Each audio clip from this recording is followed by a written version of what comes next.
অনেকের মুখে শুনেছি মানুষ মাত্রই ভুলের বাক্স, মানুষ ভুলের পুতুল।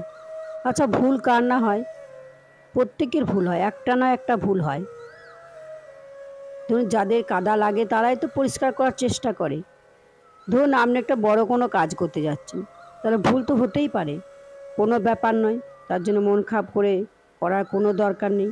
নিজের ভুলটাকে বুঝুন, চিনুন।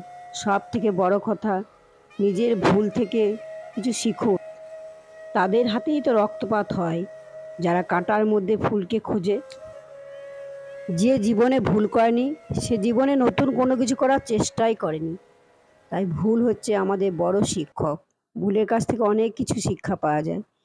আমাদের ভুলটাকে যদি আমরা সংশোধন করে নিই, ভুলটা যদি বোঝার চেষ্টা করি, তাহলে ভুলটা ভুল নয়, ভুলটা আমাদের শিক্ষকের মতনই কাজ করে। রাধে রাধে।